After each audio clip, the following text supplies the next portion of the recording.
এবং হাট থেকে পেঁয়াজ কিনে এনে মার্কেটে যখনই আমদানি করেন তখনই লসের মুখোমুখি আবার পড়ে যান ব্যাপারীরা। ঠিক আজকেও এমন একজন ব্যাপারীদের সাথে কথা বলতে আসছে, যেখানে পেঁয়াজ আমদানি একদিক দিয়ে করছেন, আরেক দিক দিয়ে লসের মুখোমুখি ব্যবসায়িকরা। এ বিষয়ে আরো কিছু জানার চেষ্টা করছি। কৃষক সরাসরি যুক্ত হচ্ছে। আসসালামু আলাইকুম। ওয়ালাইকুম সালাম ভাই। কেমন আছেন? আছি ভাই, আলহামদুলিল্লাহ ভালো আছি। আপনারা কেমন আছেন? কি নাম আপনার? আমার নাম মোহাম্মদ বাবু ভাই।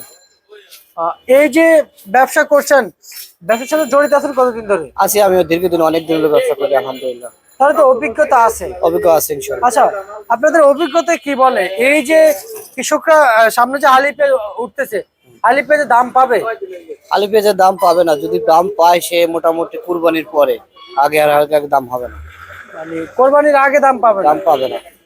দেশে পর্যাপ্ত পরিমাণ পেঁয়াজ আছে।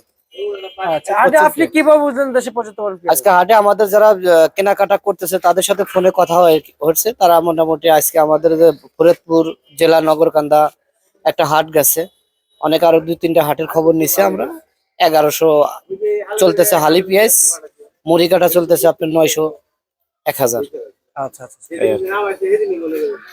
আর আজকের যে শ্যামবাজারে পেঁয়াজ কত করে বিক্রি করছে? আজকে শ্যামবাজার চলতেছে 22 থেকে 25, আলি পেঁয়াজ চলতেছে 28 থেকে 30। 28 থেকে 30। আর শ্যামবাজারে শ্যামবাজারে আপনাদের আমি যদি বলি হালি পেঁয়াজ কত বিক্রি চলছে?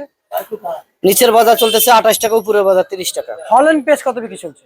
হল্যান্ড পেঁয়াজ চলতেছে আপনার হলো 22 টাকা, 18 টাকা, 20 টাকা। আচ্ছা, হল্যান্ড পেঁয়াজ তো উৎপাদন বেশি হয়। উৎপাদন বেশি হয়। আর মুড়ি কাটা তো হয় না তো? না, মুড়ি কাটা ওই পরিমাণ হয়। আচ্ছা, মুড়ি কাটা তো যেহেতু হয় না, কিন্তু ভাই আমাদের কৃষকের ন্যায্য দাম পাইতে হলে কি করতে হবে? কৃষকের ন্যায্য দাম পাইতে হলে মনে করেন আপনার অ্যাকচুয়ালি আপনার হলো 45 টাকা রেট থাকলে ভালো হবে। আচ্ছা, 40 থেকে 45 টাকা। আর যদি উৎপাদন খরচ কমে? উৎপাদন খরচ কম হলে তাহলে সেই ক্ষেত্রে দেখা গেছে যে আপনার হলো 35-30 টাকা, 1400 থেকে 1500 টাকা মন। যদি কৃষকের মানে সার বীজ এগুলা যদি কম রেটে হয়ে যায়। আর যেহেতু এখন মোটামুটি যেহেতু একটা কৃষকের দাম 500 থেকে 700 টাকা, 1000 টাকা একটা কৃষক, আপনার যে সার ওষুধ বীজ যেগুলোর দাম, নিত্য প্রয়োজনীয় যে দাম, এগুলোর দাম বেশি হওয়ার কারণে সেই ক্ষেত্রে হলে একটা কৃষকের 40 থেকে 45 টাকা হলে মানে কৃষক বাঁচবে আর কি। আচ্ছা আচ্ছা আচ্ছা, বুঝতে পারছি। কিন্তু এখন যে বাজার, আপনার কথার সাথে কোনো কথা মিলছে না।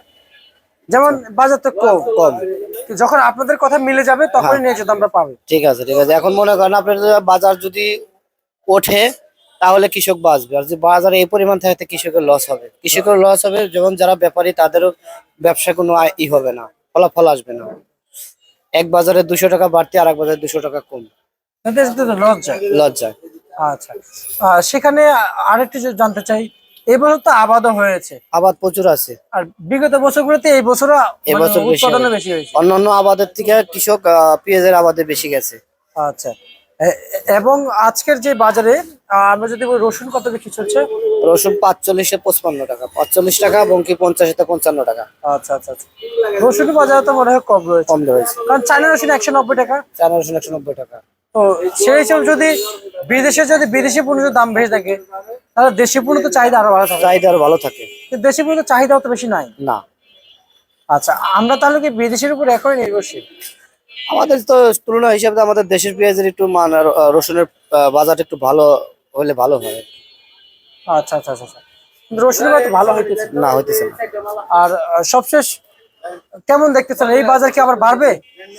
বাজার আর বাড়ার কোনো সম্ভাবনা নাই সামনে, কারণ হচ্ছে এখন আগামীতে সামনে ঈদ। ঢাকা শ্যামবাজারে দেশের যারা শ্রমিক যারা তারা বাইরে দেশে চলে যাবে, এবং কি সামনে ঈদের আগ দিয়ে কিছু হালি উঠবে। পুরোপূর্ণ হালি পেঁয়াজ ঈদের পর উঠে গেছে, হারা ফাটা বিভিন্ন পেঁয়াজ আমদানি হবে বেশি। আচ্ছা আচ্ছা, বুঝতে পারছি। ঠিক আছে, আপনাকে ধন্যবাদ। এই ছিল আজকে সর্বশেষ বার্তা। ওকে ভাই।